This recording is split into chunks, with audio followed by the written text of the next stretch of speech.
Opa! Já estamos no ar, mais uma vez, frente à pandemia do coronavírus. Eu tenho feito lives na minha página, na página Danilo Bifone, conversando com pessoas ao redor do mundo sobre o panorama da Covid-19 nesses respectivos países. A minha convidada de hoje é a Verônica Mambrini. A Verônica Mambrini, ela é uma mulher assim de muitos adjetivos. Ela é ciclista, cicloativista, escaladora, montanhista, jornalista e editora da revista Go Outside. É um prazer te receber hoje, VV. E mais uma vez, vamos bater um papo aí sobre o panorama hoje da Covid-19 na Itália.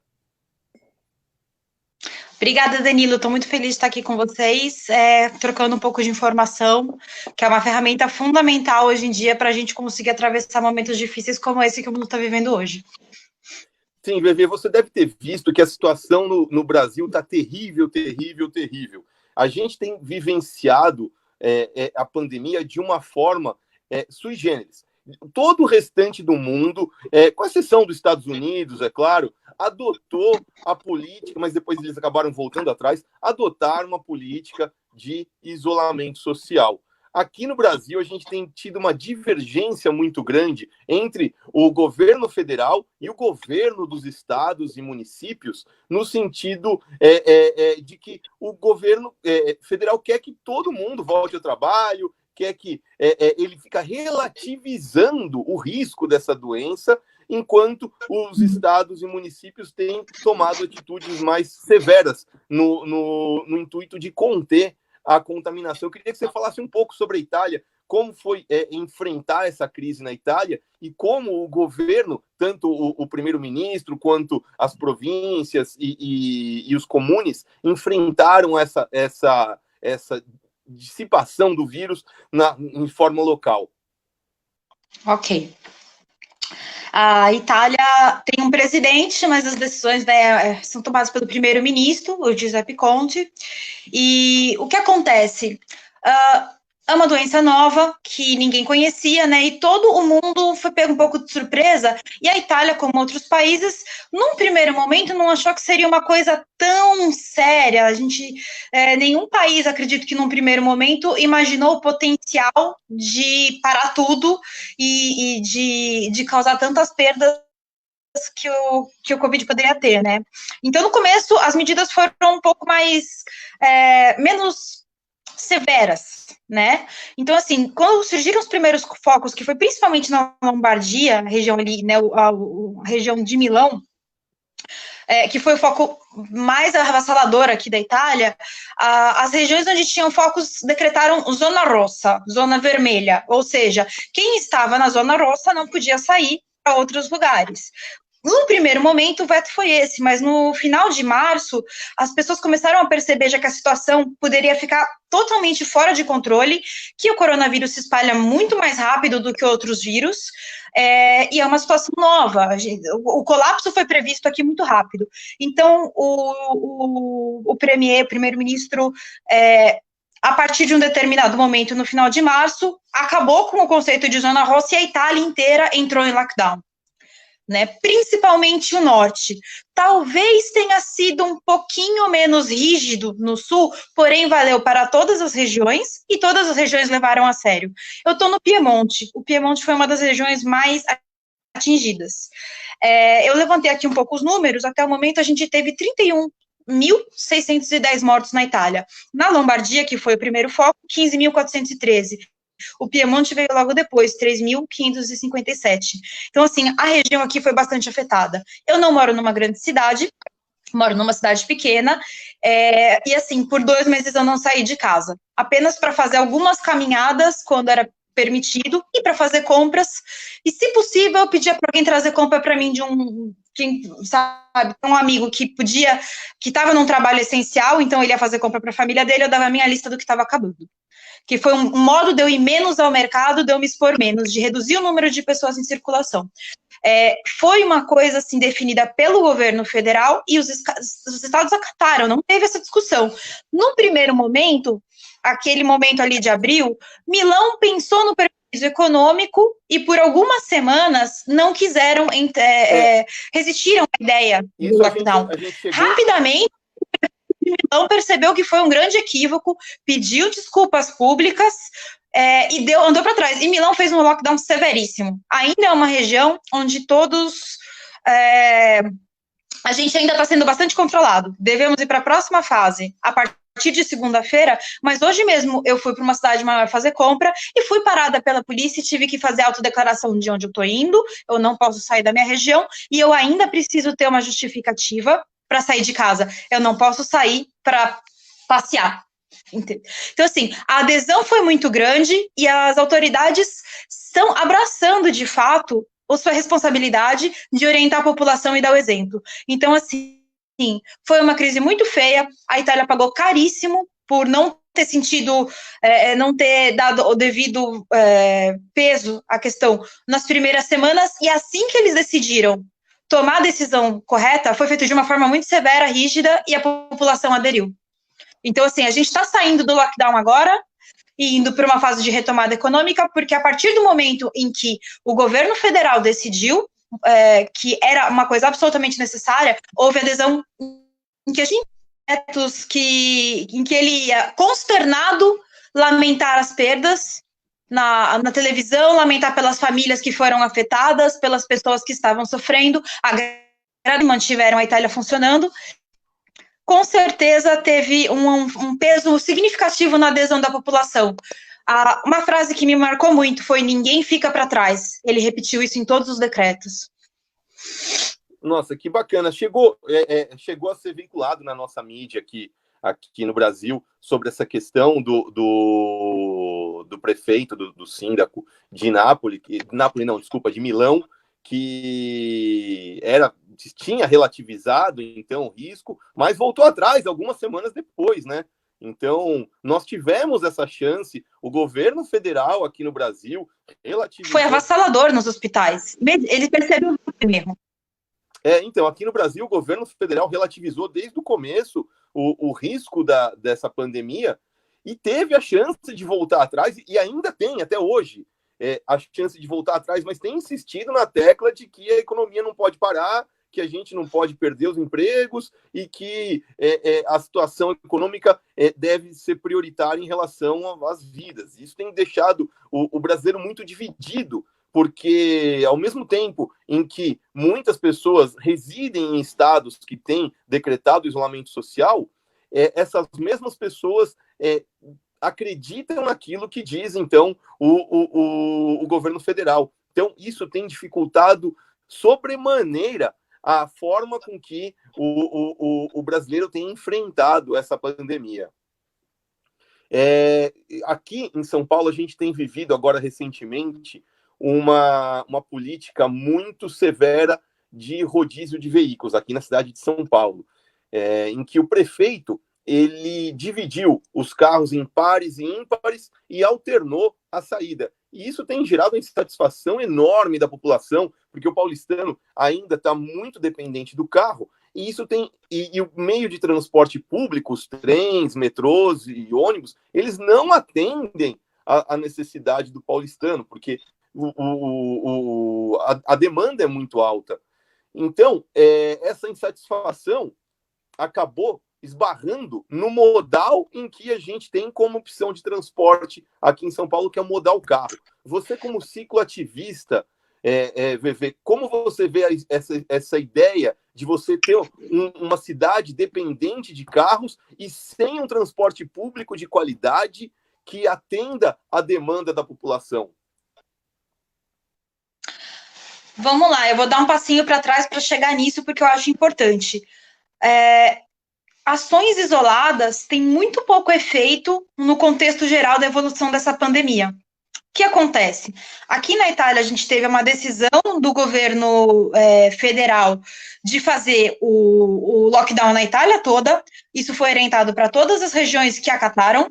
Foram feitas medidas econômicas. A União Europeia está com um plano de socorro a fundo perdido para que a economia não quebre, não só na Itália, mas em outros países afetados como a Espanha. E isso afetou toda a forma de organização da sociedade. Por exemplo, durante o lockdown, praticamente foi tirado um monte de linhas de ônibus. Não é para sair de casa. Ponto. Não tinha ônibus ou foi reduzido ao mínimo essencial. Aqui a questão do trânsito é um pouco menor, a gente não tem o trânsito de São Paulo, acredito que nem em Milão, apesar de Milão ter um pouco de trânsito, mas não se compara a São Paulo e Rio de Janeiro. Então, assim, não houve uma medida, assim, ineficiente, porque o rodízio, ele não é eficiente, né? É melhor que tenha transporte público do que né? Quem pode ir de carro vai ter transporte público, porém a gente tem um incentivo muito grande e uma cultura de ciclismo e de andar a pé, das pessoas se locomoverem pelas cidades a pé, que já ajudou bastante. Então, assim, primeiro não era uma questão como eu ia chegar no trabalho, porque ninguém estava indo ao trabalho. Não houve essa discussão, mas eu vou perder o meu emprego. Isso não estava sendo discutido porque, assim, tudo foi organizado para minimizar a perda. Entendeu? Então, assim, não teve o rodízio, mas teve o bloqueio. Quer dizer, se você trabalha numa cidade e precisa e mora em outra, você só poderia fazer esse trajeto com o seu carro se fosse um trabalho essencial. Se o seu chefe não compreende a situação, as pessoas não saíram de casa. Essa é a questão. Carro, ônibus, não importa, porque foi um esforço social muito grande. Então, assim, eu vejo essa medida feita em São Paulo como uma coisa, assim, isolada de outras medidas que ajudem a população a atravessar o período, ela é um pouco inócua, ela acaba trazendo mais caos. Sol com a peneira. Exatamente. Acredito que, assim, botar todo mundo num trânsito, na verdade, você teria que aumentar o transporte público e limitar o número de pessoas dentro, né? Seria essa a medida mais sensata e o governo criar uma política, porque, assim, até que haja uma vacina, essa vai ser a nova realidade. E agora que os governos aqui da Europa estão retomando a economia e reabrindo conforme a pandemia está sendo controlada, as políticas de mobilidade são grandes. A França criou um incentivo de 50 euros para tirar as bicicletas da garagem. Então, se você tem aquela bicicleta que está ali no cantinho da garagem cheia de pó, você vai até o seu mecânico, faz o orçamento e 50 euros quem paga é o governo. O governo paga para o seu mecânico. Então, o mecânico, pelo CNPJ dele, pede o reembolso do governo, não é o usuário que ganha na economia. Aqui na Itália está em discussão um bônus de 500 euros para comprar bicicletas, ainda não está certo, né? Mas, assim, outras medidas já estão sendo tomadas, concretas. E não só para ciclistas, mas para pedestres. Porque é que a gente pensa muito em bicicleta, mas a bicicleta é mais um meio ativo de transporte. A gente pode fazer muitos deslocamentos de 1 quilômetro, 2 quilômetros que fazemos de carro, podemos fazer. Mas, assim, claramente os governos europeus estão se mobilizando para colocar o transporte ativo como a primeira. Você estava falando sobre o auxílio de 500 euros para compras de bicicleta na Itália.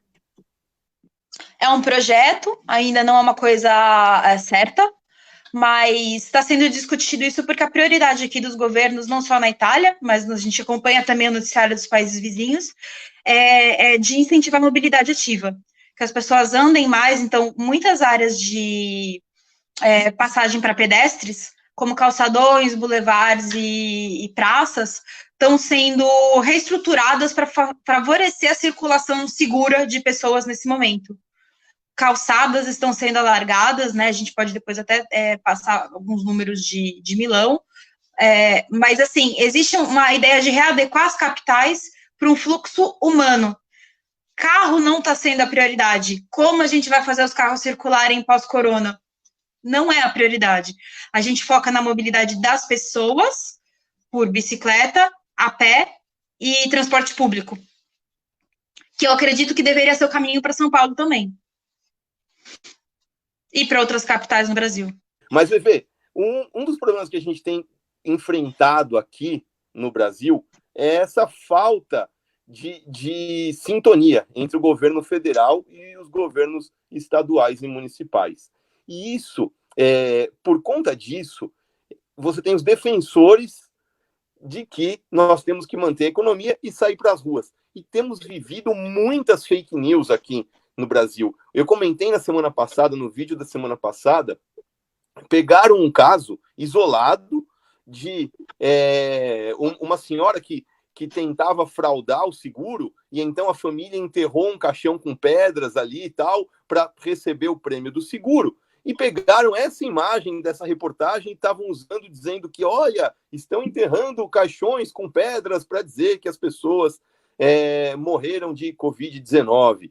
E é lamentável. A mais recente agora de fake news é a seguinte: o pessoal tem pego estatísticas de outras doenças, então pegam estatística de dengue, de câncer, de uma série de outras doenças, para dizer, olha, essas doenças matam mais do que a Covid-19, mas que é uma coisa, é uma notícia extremamente sofista, falaciosa, que até mesmo a gente que tem conhecimento acaba levando uns 2, 3 segundos para refletir e falar, não, mas espera aí, essas estatísticas existem, é claro, só que a propagação da Covid é muito maior. Embora os números ainda não sejam, não atinjam os números de outras doenças, o índice de crescimento é alarmante. Nós chegamos agora a 15 mil mortos no Brasil. E eu queria saber aí da Itália, como que vocês lidam, se existem fake news, se o pessoal é mais sério nesse sentido, como funciona?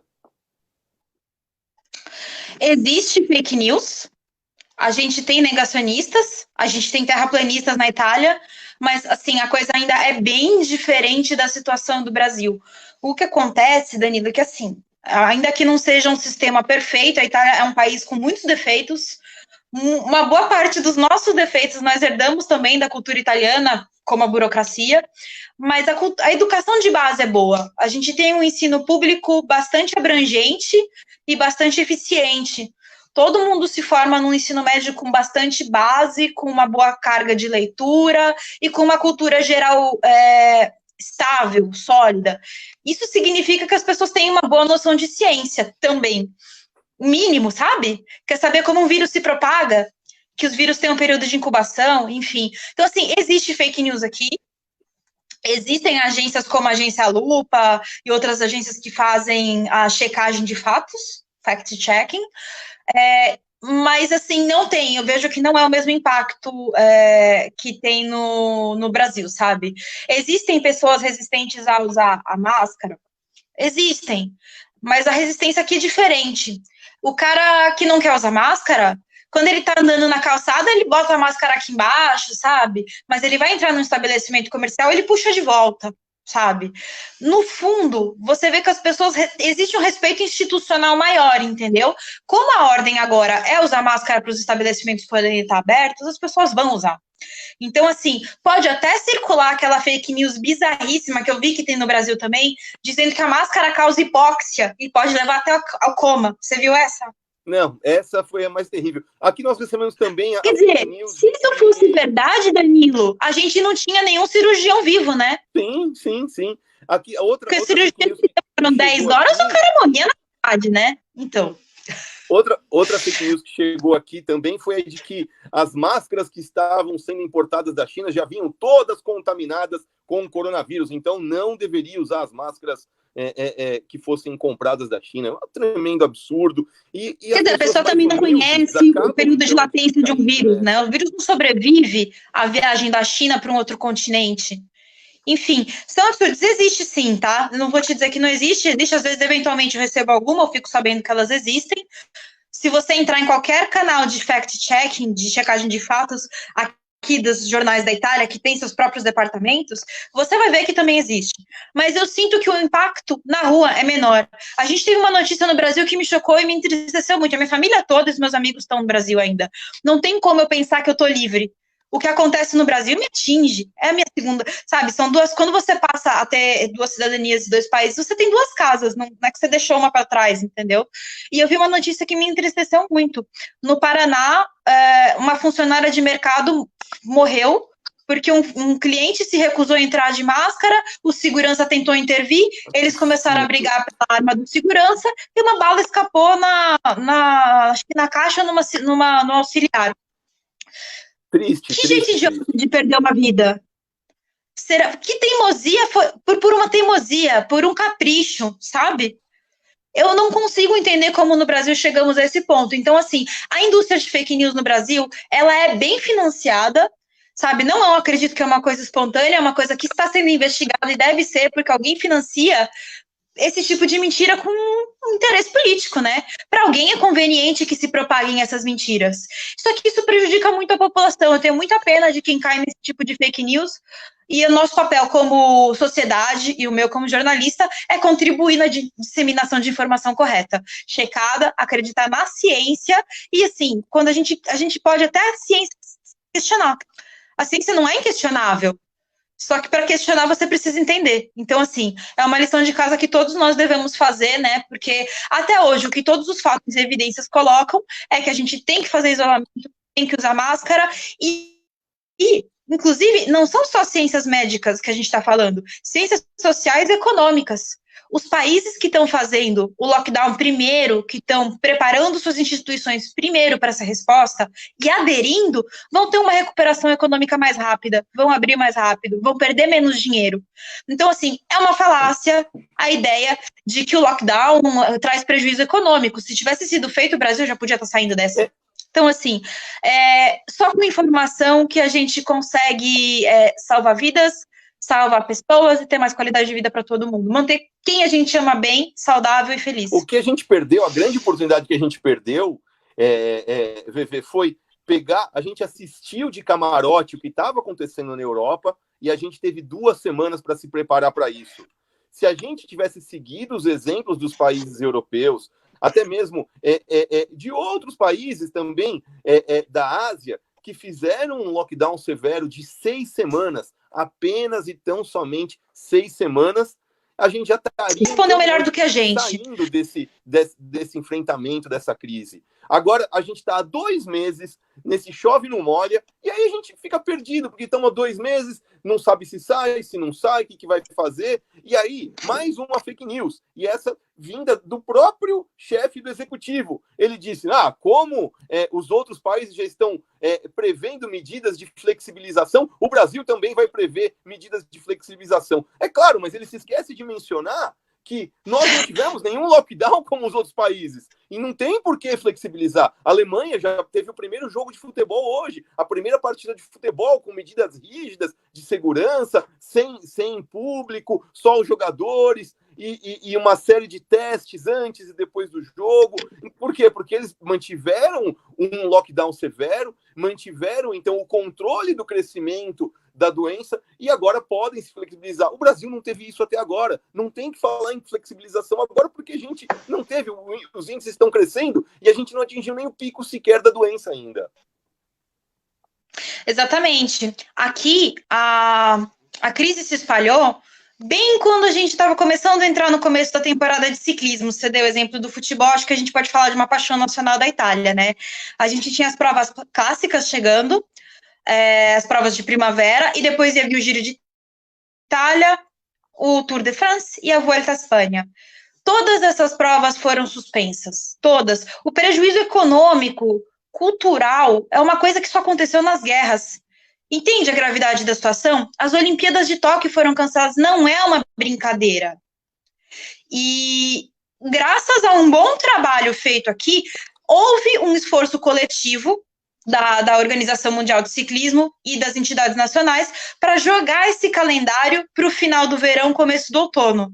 Vai ficar super apertado, são 25 provas em menos de 3 meses, muda totalmente a preparação dos atletas, que eles tiveram que mudar, inclusive, as provas que iam escolher participar, mas é um esforço para salvar vidas, não tem outro jeito, não tinha como. E talvez a gente encare, por exemplo, um Giro de Itália sem público, mas assim, não tem outro modo de fazer. Primeiro o lockdown, e assim, pode ser que essas provas não aconteçam. Se tiver uma segunda onda, esquece. Todos os governos têm o poder de veto. A questão é essa, Danilo, assim, a gente está discutindo uma coisa, sexo dos anjos, sabe, no Brasil. Eu lamento muito, é uma discussão inútil. O que tem que ser feito está mostrado já, não é, mas será que dá certo? Eu me sinto numa máquina do tempo. Eu venho do futuro contar para vocês o que vai acontecer. Se vocês não fizerem um isolamento bem feito, vai dar merda. Desculpa, acho que eu não podia falar palavrão, não, né? Vai dar ruim. Pode falar. Tá dando ruim e vai piorar, sabe? Eu me surpreendo muito com uma coisa que eu vejo as pessoas dizendo no Brasil, que é assim, O pessoal que acha que é fake, que é mentira, que não tem coronavírus, negacionistas. Mas você conhece alguém que morreu de coronavírus? Então, gente, é uma doença nova. Você vai esperar morrer teu pai para dizer que você acredita? Não faz sentido isso. Sua avó que morreu de câncer há 10 anos atrás, beleza, câncer existe. Então eu acredito no câncer. Quer dizer, eu só vou acreditar que o coronavírus existe quando meu marido voltar para casa e tiver um dia acordar de noite com falta de ar e não dá tempo nem de levar para o hospital, porque é uma doença de evolução rápida. Eu acho que isso não faz o menor sentido. Você está pagando para ver, você vai pagar com uma vida. Eu percebi uma coisa muito triste também, Danilo, que nessa mudança do Brasil para a Itália, a gente normalizou a morte no Brasil. Sim. Necropolítica não é só um termo forte, assim. A gente não se espanta mais com números de mortos por dengue, com números de mortos no trânsito. Eu, como cicloativista, não canso de me espantar, mas parece que as pessoas entendem que isso é normal, passar fim de semana na praia e morrer na volta. Não entendo como isso é normal. Que não é normal. Nós temos menos de 1.000 assassinatos na Itália por ano. Não tem criminalidade aqui. Danilo, eu não passo chave na minha porta. Eu moro na casa que eu tô há alguns meses, eu nunca tranquei a porta. Não tem criminalidade. Como a gente acha que é normal sair à noite no Brasil e talvez ser morto? Não faz sentido. A gente precisa ter uma guinada de pensamento, porque a gente não pode falar, e daí?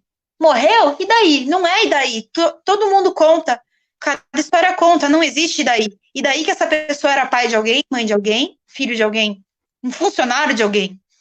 Não tem e daí, sabe? Aqui não tem isso. Não devia ter aí, porque a gente tá falando da minha família, dos meus amigos. São perdas irreparáveis. Sim. A gente acabou relativizando, de certa forma, que as vidas se tornaram números. E isso é muito triste. E aí você tem essa mesma relativização agora com a doença. Você tem, inclusive, mais uma, que hoje eu estou atentado para falar em fake news. Recentemente, vieram argumentar comigo, não, mas eu tenho notícias de que muitas pessoas estão morrendo de acidente de moto e o laudo tem sido que a pessoa morreu de Covid-19. Isso é uma grande bobagem. Por quê? Porque no mundo jurídico, você gera consequências das mais diversas. Se o sujeito morreu de acidente de moto, ele vai ter direito, vai fazer jus ao seguro obrigatório, vai fazer jus ao seguro da empresa de seguro do automóvel, que o sujeito que causou o acidente vai ser responsabilizado. Eventualmente, se coloca um Covid-19 e essa pessoa tem direito a um seguro de vida, o seguro de vida não vai cobrir, porque o seguro de vida tem uma cláusula, quando você contrata, você não, o seguro não assume pandemias, senão a pandemia ia quebrar essa seguradora. Então, essas mentiras que, não, os números estão superfaturados, estão excedendo no número de mortes, é uma grande bobagem. A gente tem visto... Sinceramente, Danilo, talvez aí... os números estejam sendo mascarados pela falta de exame. Talvez nós tenhamos muitas mais pessoas morrendo sem a devida comprovação via exame, por a falta de exame para todo mundo.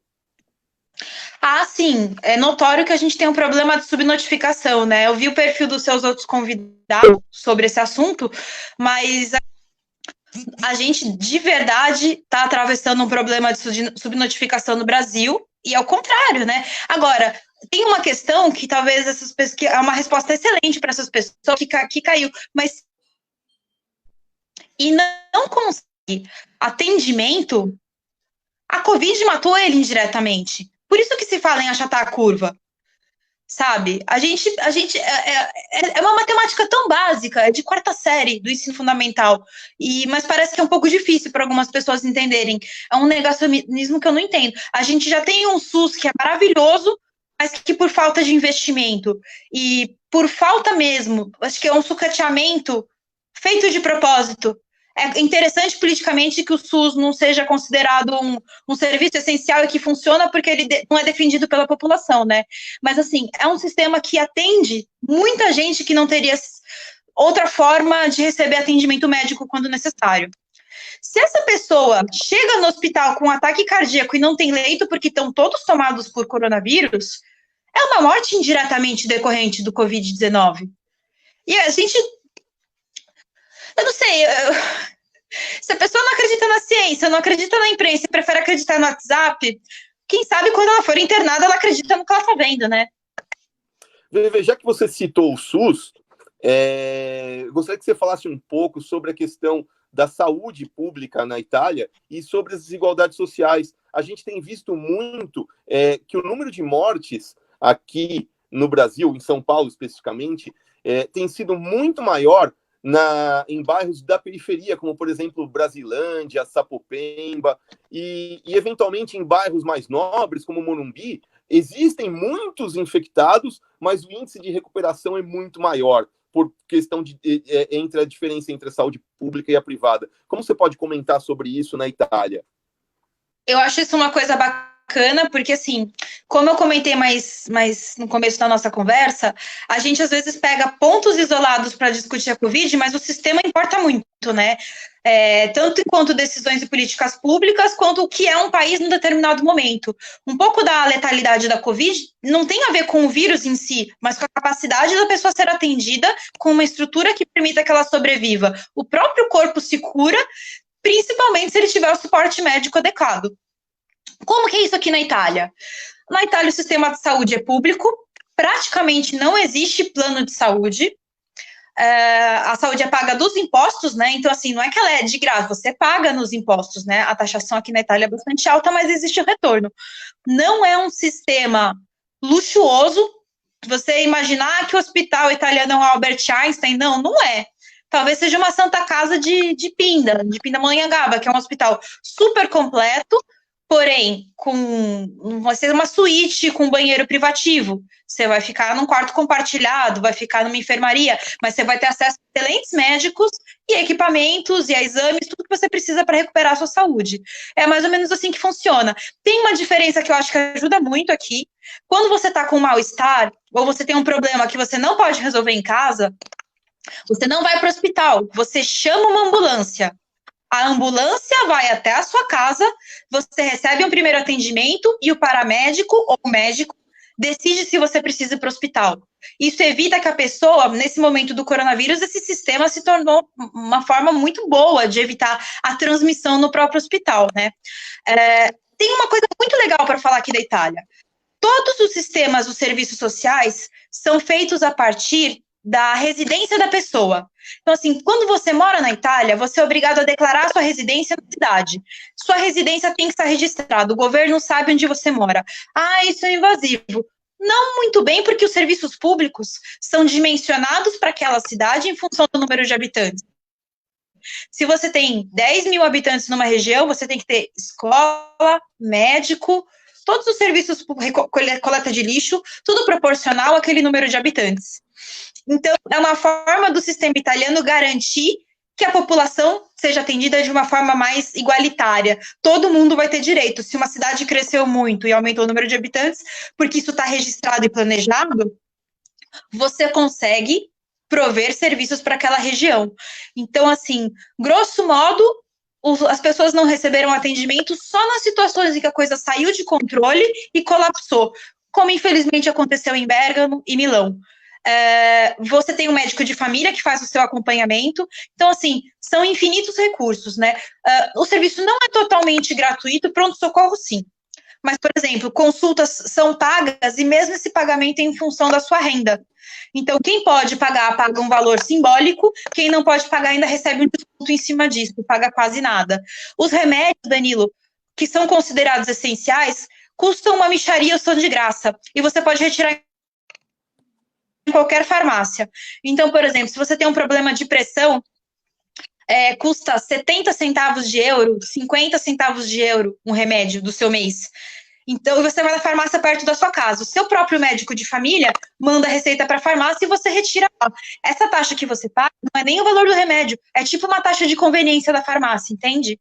Então, assim, uma população que controla a sua saúde, que não tem problema crônico de pressão alta, diabetes, está tudo controlado, está tudo em ordem, faz acompanhamento médico, tem acesso à natureza, boa alimentação, está menos vulnerável ao coronavírus, a outras doenças. Então, acho que isso também fez muita diferença aqui, né? Sabe aquela imagem de que era uma doença de velhinho? que a Itália passou para o mundo no começo? A gente tem uma população aqui muito, muito idosa. A gente tem pessoas de 90 anos, 95 anos funcionais. Então, a pessoa que é uma senhora que vai no mercado, que controla sua diabetes, controla sua pressão, mas ela cuida da casa, ela faz comida, ela brinca com os netos. Grosso modo, ela tem funcionalidade na vida dela. Ela é uma pessoa respeitada na sua dignidade humana. Então, assim, eventualmente o vírus é muito para alguns organismos que vão estar debilitados mesmo, né? A máquina não é eterna ainda. Mas, grosso modo, a questão no Brasil é lamentável isso. A gente tem população, a taxa de óbitos no Brasil pegou pessoas muito mais, sabe, pessoas muito mais jovens estão morrendo. Porque são pessoas jovens, porém privadas de saúde, que não comem bem, não dormem bem, não moram bem. Isso é um problema de desigualdade social, a gente está pagando essa conta. Isso é muito triste, assim. É uma outra coisa que, assim... A gente não tem incentivos, VV, aqui no Brasil, à saúde primária. Ou seja, aí como na Itália, na Alemanha, na Inglaterra, você tem o médico de família, você tem o General Practice lá na Inglaterra, Sim. que vai te acompanhar desde o início do seu nascimento, na sua adolescência, vai passar... O cardápio, vai te incentivar a fazer práticas esportivas, exercício. E aí, o que ocorre? A gente não tem isso no Brasil, a gente tem uma pronto-socorrização da medicina. O sujeito acaba indo só para o hospital quando ele está no pó da rabiola, quando não tem mais o que fazer. E aí acaba ficando o sistema superlotado e não atende a tudo isso. Acho que o que essa pandemia pode ensinar a gente, Danilo, é que a gente tem coisas de curto prazo para fazer, assim, urgentes, que é para salvar vidas agora, de princípios democráticos e repensar mesmo que tipo de política a gente quer, sabe? Que tipo de... Porque política é política pública. Política é o que a gente faz, sabe? Do coletivo, momento... de repensar mesmo tudo isso, eu acredito. Primeiro a gente vai apagar esse incêndio, eu espero que a gente consiga ter o maior número possível de sobreviventes dessa crise, tanto que a gente vai enfrentar com ou sem lockdown, e que a gente pense melhor que tipo de Brasil que a gente quer construir, sabe? Um pouco mais de oportunidade para todo mundo, equidade, porque assim, ficou nítido, fora o 1% que vai comprar uma UTI particular, o resto, Danilo, a gente tá todo mundo muito no mesmo barco. Não tem classe baixa e classe média nessa hora, sabe? Todo mundo tá sofrendo e pagando um preço muito caro e desnecessário pagar esse preço tão caro. A gente podia ter sido mais inteligente, sabe? E ainda tá em tempo. Pode ficar pior. Tá ótimo, VV. A conversa estava tão interessante que a gente até acabou passando do horário. Mas vamos às perguntas que o pessoal em casa está acompanhando, estão adorando aqui o nosso papo. O Vinícius, o que ele perguntou praticamente a gente já falou sobre as desigualdades sociais e sobre o sistema de saúde. Foi basicamente aquilo que a gente conversou sobre os casos na periferia e os casos, então, nos bairros mais nobres. Na verdade, essa praticamente a gente já respondeu. Tem mais alguma pergunta que a gente possa perguntar? Eu posso acrescentar uma informação que pode ser legal para o Vinícius e para o pessoal que está vendo? Assim, volta um pouco para aquilo que eu falei sobre as decisões serem sistêmicas, né? Serem pensadas como uma política pública. Então, além da questão de respirador, exame, tampão e tudo mais, a gente teve uma decisão do governo federal muito coerente, sabe? Então, por exemplo, quem tem um financiamento, pessoas que eu conheço que financiaram uma casa, por 6 meses foi suspenso os pagamentos. Pessoas com declaração de baixa renda vão receber uma porção de incentivos do governo. No Brasil, a gente está tendo filas de estapeamento por R$600 que estão sendo pagos em 2 parcelas e de um jeito super, né, feito de qualquer jeito, meio na correria. Aqui a gente tem uma série de medidas. E mesmo assim a população está questionando porque acha pouco. Então, assim, não tem como ficar em casa e preservar sua vida passando fome. Todo mundo está de acordo com isso. Só que qual é o papel do governo? não é discutir teto de gastos. Não existe teto de gastos quando está uma situação de emergência. Isso, sim, é um princípio básico de macroeconomia. O teto de gastos não faz sentido num momento de emergência social. Então, assim, para que as pessoas consigam... para que uma camada da sociedade não pague mais caro do que outra, entra quem para regularizar, para distribuir um pouco melhor a oportunidade de sobreviver? O governo, com esse tipo de medida, que vai muito além de comprar respirador. Então, acho que talvez isso complemente um pouco a dúvida do Vinícius. Tá ótimo. Vamos para a pergunta do Lucas de Sá. Como a imagem do Brasil tem sido vista aí na Itália? O governo de Milão foi contra parar inicialmente, mas depois voltou atrás. Aqui, infelizmente, o nosso governo federal é completamente lunático e ainda insiste no uso da cloroquina, por exemplo. Isso aí chegou na Itália? Vocês chegaram a verificar isso na imprensa? Eu tenho cogitado, sim, em alguns momentos, quando perguntarem de onde eu sou, eu não falo que eu sou uruguaia. Porque... Infelizmente, a gente está queimando um pouco o nosso filme fora. Quando você liga o rádio, quando você liga a TV, quando você abre os jornais, nós viramos uma notícia negativa aqui na Itália, né? Então, assim, qual que é um grande medo agora? Um dos trabalhos que eu faço aqui, eu sou jornalista no Brasil, mantive meu trabalho, mas eu sou intérprete. Eu ajudo os brasileiros que vêm fazer reconhecer cidadania, quem tem um antepassado italiano e tem direito a ser cidadão italiano, porém não fala o idioma, né? Eu atendo algumas pessoas que vêm aqui para a região para fazer esse serviço, né? E assim, eu me preocupo muito como essas pessoas vão ser recebidas de agora em diante, porque imagina você ser visto como alguém que está trazendo doença depois de um super esforço. Como explicar para as pessoas que eu não estou de acordo com o chefe do executivo que foi eleito pela maioria, que eu não concordo com nada daquilo, que eu fiz diferente, que eu mantive o isolamento antes de vir para cá. Então, eu acredito que isso está afetando, sim. Já, com certeza um estrago já existe, porque você liga a TV, você liga o rádio, o Brasil já é notícia negativa. Chega a ficar vermelha quando eu vejo, sabe? É muito chato. O senhor que me aluga a casa, ele balança a cabeça, do tipo, minha filha, você não volta, né? Enfim, é chato, né? Então, assim, isso pode virar uma sanção, inclusive, pode virar uma restrição de visto futura. Não sabemos, não acho que é hora de fazer um alarmismo e um pânico, mas pode acontecer. Existe uma chance concreta de que nós tenhamos dificuldades para entrar na Itália futuramente, como turistas, por exemplo. Tá ótimo. Vamos para a última pergunta de hoje, VV. A pergunta do Arilton Soares. Uma pergunta bastante interessante. A extrema-direita vem tendo protagonismo político nas últimas décadas. Qual tem sido a posição deles diante da pandemia, uma vez que no Brasil e nos Estados Unidos tem cabido a esse setor liderar a negação da gravidade da situação ou fazer a luta contra as medidas de isolamento, inclusive com discursos xenófobos e racistas contra os imigrantes? Como tem sido a extrema-direita na Itália? No momento, a extrema-direita aqui é a oposição, e me dá um alívio muito grande que não são eles que estão gerindo a situação, porque realmente num primeiro momento, houve um negacionismo, porém, diante dos fatos, não há argumentos, né? Eu não estou acompanhando muito de perto, então vou dar uma opinião muito geral e muito superficial, de que assim, o melhor a fazer foi surfar um pouco na onda e cobrar o que o governo está fazendo, e dizer que estaria fazendo melhor. Então, assim, grosso modo, está um pouco acontecendo isso, mas, assim, eu não sei definir o quanto a extrema-direita aqui propaga fake news, né, enfim. No momento, eles estão como oposição e fazendo o papel de oposição, que é questionar o governo, o que é perfeitamente natural, né.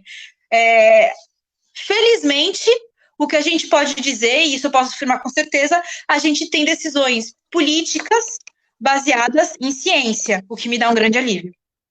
Então, assim, pelo menos, claramente, uma posição do governo é ouvir os cientistas. Isso me deixa bastante aliviada. Perfeito, tá ótimo, VV. Olha, eu agradeço a sua presença, VV. Foi muito legal. O nosso bate-papo vai estar disponível nas redes. Quem não pôde assistir agora a live ao vivo aqui no Facebook, posteriormente essa live também vai estar no YouTube. Inscreva-se no nosso canal Danilo Bifone no YouTube e acompanhe essa série de reportagens que nós estamos fazendo todos os sábados às 13 horas com pessoas ao redor do mundo. o meu beijo grande, meu muito obrigado, VV, e espero um dia te encontrar aí na Itália para poder pedalar um pouquinho aí por essa região tão linda. Vem para cá pedalar no Piemonte. Piemonte. Aqui a treta tá acabando, já tá bom para pedalar de novo. Pode ir para cá, Danilo. Obrigada pelo convite. Espero que a gente tenha conseguido contribuir um pouquinho aqui na discussão, né? Mostrar para as pessoas que as coisas podem ser diferentes e que a gente não é condenado a uma situação tão triste. Nós podemos fazer outras escolhas e cobrar outras posturas de nossos governantes que sejam um pouco mais condizentes com uma responsabilidade pública, né? É possível. Com certeza, um mundo melhor é possível. E espero vocês na próxima semana em mais uma live no meu canal Danilo Bifone, sempre aos sábados às 13 horas. E se puder, fique em casa. Juntos a gente vai combater essa peste. Até logo. Tchau, tchau, gente.